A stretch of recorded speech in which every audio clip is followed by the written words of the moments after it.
रुकिए रुकिए दादा, क्या हो गया दादा? रुकिए,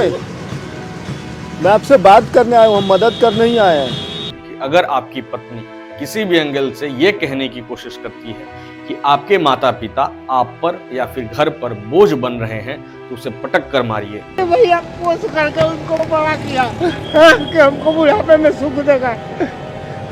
आज हमको ये दशा पकड़ा दिया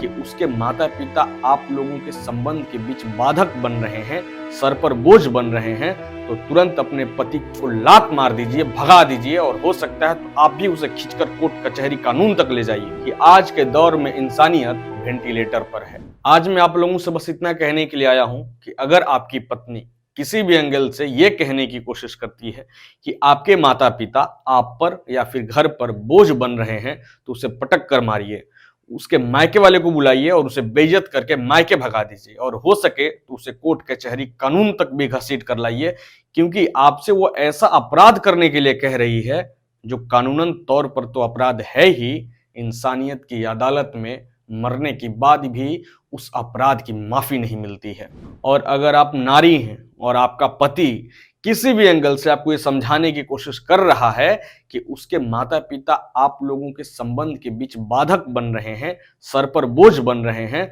तो तुरंत अपने पति को लात मार दीजिए, भगा दीजिए, और हो सकता है तो आप भी उसे खींचकर कोर्ट कचहरी कानून तक ले जाइए, क्योंकि जो अपने माता पिता का नहीं हो सकता वो आपका तो नहीं होगा।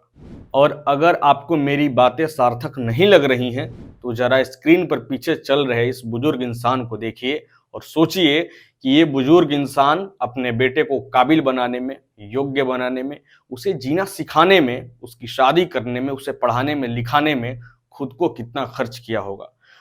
उसने अपने कितने खून और पसीने जला दिए होंगे सिर्फ इसके लिए कि उसका बेटा एक दिन योग्य बनकर उसके बुढ़ापे की लाठी बनेगा। और आमतौर पर कोई एक वृक्ष भी लगाता है तो यह सोचकर ही लगाता है कि एक दिन इस वृक्ष के छांव तले बैठकर वो सुस्ताएगा। लेकिन विडंबना देखिए कि अपने बेटे को जन्म देने के बाद एक इंसान इस दुर्गति में पहुंच जाता है, उसे अपनी जीविका चलाने के लिए भिक्षाटन करना पड़ता है, तो गुब्बारा बेचना पड़ता है। और ऐसा नहीं है कि ऐसी घटनाओं में सिर्फ औरत गलत है या फिर सिर्फ पुरुष गलत है। इसलिए मैंने दोनों केसों में कहा कि अगर पुरुष गलत होता है तो उसे भी छोड़ देने की जरूरत है, और अगर औरत गलत होती है तो उसे भी घर से भगा देने की जरूरत है। लेकिन आमतौर पर हमें ऐसी घटनाएं तब देखने को मिलती हैं जब एक लड़के की शादी हो जाती है। शादी के बाद पता नहीं ऐसा क्या हो जाता है कि अचानक से लड़के को अपने माता पिता बोझ लगने लगते हैं। इसलिए मुझे यह कहने में जरा भी हिचक नहीं है, जरा भी शर्म नहीं है कि आज के दौर में इंसानियत वेंटिलेटर पर है।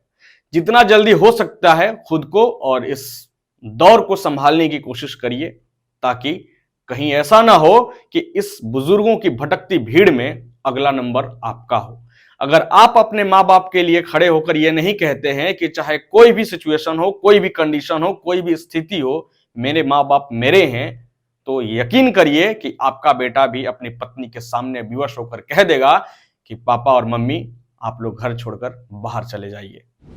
मुझे नहीं पता है कि जो लोग वीडियो में इन बुजुर्ग की मदद या फिर ऐसे बुजुर्गों की मदद करते हैं, वो लोग ऐसे बुजुर्गों की तकलीफ को कितने हद तक कम कर पाते हैं, लेकिन मैं ऐसे लोगों को साधुवाद देता हूं जिन लोगों को इन बुजुर्गों की तकलीफ दिखाई देती है। लेकिन बड़ा सवाल यह है कि आखिर ऐसे मदद करने से हम लोग कितने बुजुर्गों की तकलीफ को कम कर पाएंगे, क्योंकि हर रोज ऐसे बुजुर्गों की तादाद बढ़ती जा रही है। हम लोग अक्सर स्टेशन पर जब ट्रेवल करते हैं, यात्रा करते हैं, कहीं आते हैं जाते हैं, तो हमें अपने आसपास ऐसे बुजुर्ग दिखाई दे देते हैं जिन्हें देखकर आपकी आंखें भर जाती हैं, हमारी आंखें भर जाती हैं। इसलिए जरूरी है एक शुरुआत, एक क्रांति, कि हम लोग सबसे पहले ये तय करें कि हम अपने माता पिता को किसी भी कीमत पर छोड़ने वाले नहीं हैं। क्योंकि जब हम बच्चे थे तो हम भी ऐसी लाखों गलतियां करते थे, सैकड़ों गलतियां करते थे, जिन गलतियों को माफ करके हमारे माता पिता ने हमें उंगली पकड़कर चलना सिखाया, जीना सिखाया। तो इसलिए ये वीडियो जहां तक जा रहा है, जो लोग इस वीडियो को देख रहे हैं, उनसे एक ही रिक्वेस्ट है, एक ही अनुरोध है कि आप खुद ये तय करिए कि आप अपने माता पिता को कभी नहीं छोड़ने वाले हैं, और आपके आसपास जितने लोग हैं, जो लोग आपकी बात सुन सकते हैं, उनसे भी ये कहने की कोशिश करिए कि चाहे स्थिति परिस्थिति जो हो जाए,